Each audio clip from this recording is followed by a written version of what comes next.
अस्सलाम वालेकुम फ्रेंड्स, उम्मीद करता हूँ आप सब खैरियत से होंगे। दोस्तों, आप सल्लल्लाहु अलैहि वसल्लम का इरशाद ग्रामी है कि मेरा ज़माना सबसे बेहतरीन ज़माना है और इसके बाद जैसे जैसे ज़माना क़यामत की तरफ जाएगा तो ये बुरे से बुरा आता जाएगा। और इसकी मिसालें हम बहुत सारी शक्लों में देखते हैं। तो मैंने इसका ज़िक्र इसलिए किया कि ये 1-2 दिन पहले जो है वो एक वीडियो सामने आई जिसमें एक एक्ट्रेस और एक एक्टर जो है वो मस्जिद में जो है वो मे बी किसी गाने की शूटिंग कर रहे थे या किसी फ़िल्म की शूटिंग कर रहे थे। और इससे ये एक किस्म की बहुत बड़ी दिल आज़ारी है मुसलमानों के लिए कि मस्जिदें जो हैं, जो कि अल्लाह ताला के मुक़द्दस घर हैं, इनको भी अब छोड़ा नहीं जा रहा। यानी कि यहाँ पे ऐसी हरकत की जा रही हैं जिनसे मस्जिदों का जो तक़द्दुस है वो पामाल हो रहा है।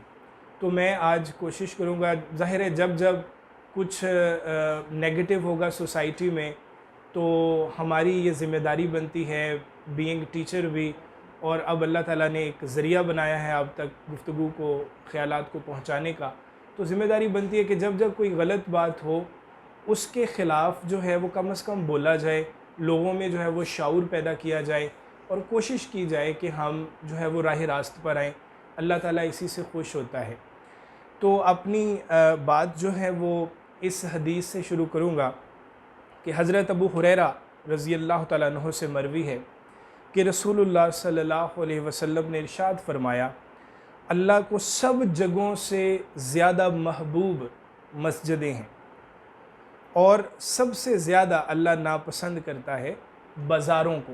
क्योंकि बाज़ारों में आपको पता है कि ख़वातीन व हज़रात जो हैं वो बाज़ारों में निकलते हैं, फिर जो अदब व आदाब है उनका ख़्याल नहीं रखा जाता। तो इसलिए सबसे जो महबूब चीज़ है अल्लाह के नज़दीक, जो जगह है वो मस्जिद है, यानी कि अल्लाह का अपना घर। और अब इसके ऊपर जब इसके आदाब के ऊपर आएँ तो बेशुमार आदाब हैं और बाज़ औक़ात तो हम इन आदाब को बिल्कुल भूल जाते हैं, बल्कि भूले ही रहते हैं हमेशा। मैं यहाँ से बात अगर हम शुरू करें कि मस्जिद में हम जब दाखिल होते हैं तो हम दुआ पढ़ते हैं और मस्जिद से जब निकलते हैं तो दुआ पढ़ी जाती है, मसनून तरीका है। लेकिन क्या हम में से सारे लोग ये दुआ पढ़ते हैं? मेरा नहीं ख्याल कि ये सारे लोग दुआ पढ़ते होंगे। इसी तरह से बहुत सारी चीज़ें जो शायद हमारे ज़हनों में नहीं है तो उनको ज़हनों में लाने की ज़रूरत है, और जो ज़हनों में हैं ऑलरेडी उनको ताज़ा करने की और फिर उसको प्रैक्टिकली करने की ज़रूरत है। तो आज मैं आप लोगों से तज़किरा करूँगा उन चीज़ों के हवाले से जो कि हमें नहीं करनी चाहिए मस्जिदों में बैठ के या मस्जिद के अंदर जाके। और आज हम ये तहैया करेंगे और ख़ुद से वादा करेंगे कि हमने अपनी मस्जिदों को आबाद रखना है, इनके तक़द्दुस को आबाद रखना है।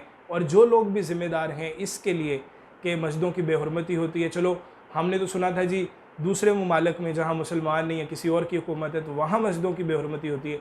अगर हम बीइंग अ मुस्लिम ही अपनी मस्जिदों का एहतराम नहीं करेंगे तो ये तो इंतहाई नेगेटिव बात है। तो चंद बातें आपके सामने रखने लगा हूँ और अल्लाह से दुआ है कि अल्लाह ताला हमें हिदायत दे। तो पहली जो बात है, मस्जिद में हमें बिला ज़रूरत एक दूसरे से गुफ्तगू नहीं करनी चाहिए। अल्लाह और उसके रसूल सल्लल्लाहु अलैहि वसल्लम ने मना फ़रमाया कि मस्जिदों में गुफ्तगू जो है वो नहीं करनी चाहिए। आप सल्लल्लाहु अलैहि वसल्लम का इरशाद गिरामी है कि अनकरीब आखिर ज़माना में ऐसे लोग होंगे जिनकी बातें मस्जिदों में हुआ करेंगी, अल्लाह ताला को इन लोगों की कुछ परवाह ना होगी। यानी कि जो लोग मस्जिदों में बैठ के गप्पे मारेंगे, गपशप करेंगे और उसका एहतराम नहीं करेंगे, ये नाच गाना तो अभी बड़ी दूर की बात है। मैं ये पॉइंट्स बताऊंगा तो आप ख़ुद इसको समझ सकेंगे कि ये तो फिर बहुत ही बड़े गुनाह की बात है। अभी तो आप कहेंगे जी हम मस्जिद में बैठ के तो कोई अच्छी बात कर रहे थे, तो मतलब बातें करने से ही मना कर दिया कि आप बिला ज़रूरत, अगर बहुत ज़रूरत पड़ रही है तो फिर कोई अच्छी बात आप एक दूसरे से करते हैं अगर, तो वो है। लेकिन अल्लाह ताला को उनसे कोई परवाह नहीं होगी जो मस्जिदों में बैठ के बातें करेंगे। ये पहली बात होगी। और फिर दूसरी बात देखिए कितना इसका एहतराम है कि लोग नमाज़ पढ़ रहे हों तो ज़िक्र व तिलावत आहिस्ता करें, यानी कि उनकी जो नमाज़ें हैं उनमें खलल नहीं आना चाहिए। तो आपने ज़िक्र इस तरह से करना है, अगर अल्लाह का ज़िक्र भी करें तो उसमें धीमी आवाज़ हो ताकि दूसरा जो है वो इससे मुतासर ना हो। और किबला रुख मस्जिद के अंदर या बाहर कहीं ना थूकें।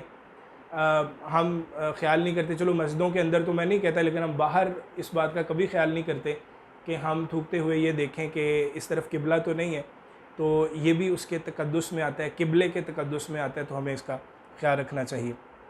और फिर अगला पॉइंट है कि किसी भी तरह के गुनगुनाने से एहतियात करें। हमें गुनगुनाना मतलब ऊंची आवाज़ में, वो किसी भी तरह का हो, किसी भी तरह का हो, उससे हमने एहतियात करनी है, वो भी मस्जिद में नहीं होना चाहिए। और फिर किबला की तरफ पैर ना फैलाएं, ये भी खा मस्जिद के अंदर हों मस्जिद से बाहर हों, किबला रुख जो है वो पाँव ना करें, ये भी उसके तकद्दुस के ख़िलाफ़ है। और जो चीज़ें बाहर गुम जाती हैं उनको मस्जिद में तलाश ना करें, ये भी इसमें आता है कि वो मस्जिद में उनको तलाश जो है वो ना किया जाए।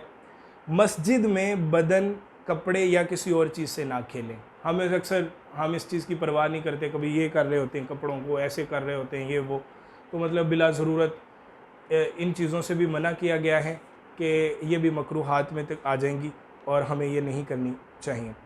उंगलियों में उंगलियां डाल के ना चटकाएं, जैसे अभी ये है तो इस तरह से ना करें, या इस तरह से पटाखे बजाने की कोशिश ना करें, ये भी मकरूहात में आता है। मस्जिद में बैठ के ये भी नहीं करना हमने। मस्जिद में बैठने के लिए एक जगह मुकर्रर ना करें, इस पे भी एक बात करने की ज़रूरत है। हमारे यहाँ बहुत सारे ऐसे लोग मौजूद हैं जो समझते हैं कि जी जिस जगह पे वो बैठे हुए हैं वो अब उन्होंने बुक कर ली है, वहाँ और कोई बैठ ही नहीं सकता, यानी कि इमाम के दाएं बाएं या पीछे। और अगर कोई उनकी जगह पे बैठ जाए तो वो नाराज़ होते हैं। तो वो लोग सुन लें कि अल्लाह ऐसी बातों से ख़ुद नाराज़ होता है। आपके लिए मस्जिद एक ऐसी जगह है कि जहाँ जो आके बैठ गया वो उसी की है, जो पहले आके बैठ गया उसके लिए वो जगह है। तो इस तरह का जो काम है ये हमें छोड़ना है, ये नहीं हमने करना। फिर इसके बाद मस्जिद को रास्ता ना बनाएं। हम तो ये जी तफरीही मकामात बन गए, जी ये हो गया वो हो गया। मस्जिद को रास्ता नहीं बनाना कि यहाँ से मस्जिद में से होते हुए आप किसी और जगह पे चले जाएं, ठीक है। और फिर मस्जिद के अंदर कच्चा प्याज या लहसुन खा के आपने दाखिल नहीं होना, क्योंकि मुंह से बदबू आती है। और फिर हदीस शरीफ के अल्फाज हैं कि फिर फरिश्ते जो हैं उनको तकलीफ़ पहुँचती है आपकी इस बदबू से। तो वो कच्चा प्याज और लहसुन जो है वो ना खाएं, बल्कि पका कर अगर आप खा सकते हैं, क्योंकि फिर उसकी बदबू नहीं रहती, तो वो खाया जा सकता है। तो ये अभी मैंने चंद बातें आपकी नज़र की हैं। हर तरह का जो एहतराम है वो मस्जिद में करना ज़रूरी है। इसके साथ साथ मैं एक और हदीस का हवाला आपको दूंगा और कुरान मजीद से, और आपसे इजाज़त चाहूँगा। आप सल्लल्लाहु अलैहि वसल्लम ने फरमाया, वो शख्स अर्श के साए में होगा जिसका दिल मस्जिद में अटका रहता है, यानी कि जिनका दिल मस्जिदों में लगता है वो क़यामत के रोज़ अर्श के साए के नीचे होगा। और कुरान मजीद में सूरह तौबा में है कि अल्लाह की मस्जिद को वही लोग आबाद रखते हैं जो अल्लाह पर और क़यामत के दिन पर ईमान रखते हैं। तो ये सारे हवाले देने का मकसद सिर्फ़ यही है कि अगर मस्जिद के तकद्दुस को पामाल किया जा रहा है, हमारा फ़र्ज़ बनता है बीइंग अ मुस्लिम कि उसकी करेक्शन की जाए। मस्जिदें जो हैं वो ज़ाहिरी तौर पर यहाँ महकमा औकाफ़ के अंडर हैं, गवर्नमेंट का महकमा है।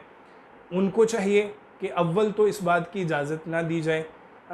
हमारे यहाँ जो तारीख़ी मसाजिद हैं, बिलखसूस मस्जिद वज़ीर ख़ान में ये वाक़या पेश आया और बादशाही मस्जिद है, तो लोग तफरीक़ की गर्ज़ से जाते हैं और यकीन जाने कि कोई मस्जिद का एहतराम नहीं किया जाता। वहाँ तस्वीरें बनाई जाती हैं, वहाँ जो ख़वातीन हैं वो ऐसे घूम रही होती हैं जैसे किसी पार्क में घूम रही हैं, उनका पर्दा बिल्कुल नहीं होता, उनके बाल जो हैं सर के वो नंगे होते हैं। तो मेरा वीडियो बनाने का मकसद यही है कि एक तो पहले ही बहुत कम लोग जो हैं वो नमाजी हैं, मस्जिदों को आबाद करने वाले हैं। दूसरा, आप अल्लाह की नाराज़गी इस तरह से ले रहे हैं कि आप मस्जिदों के तकद्दुस को पामाल कर रहे हैं। मैं इस प्लेटफॉर्म से, यहाँ से मैं बिल्कुल कंडेम करता हूँ इस एक्ट को, ये जो किया गया, और मैं उम्मीद करता हूँ कि जो भी लोग इसके ज़िम्मेदार हैं इनको जो है वो सज़ा मिलेगी। अल्लाह ताला मुझे और आपको मस्जिदों का एहतराम करने की तौफ़ीक दे और मस्जिदों को आबाद रखने की तौफ़ीक दे। इंशाअल्लाह ताला किसी और टॉपिक के साथ बहुत जल्द आपके सामने हाज़िर होऊंगा। अपना ख्याल रखिएगा। अल्लाह हाफ़िज़।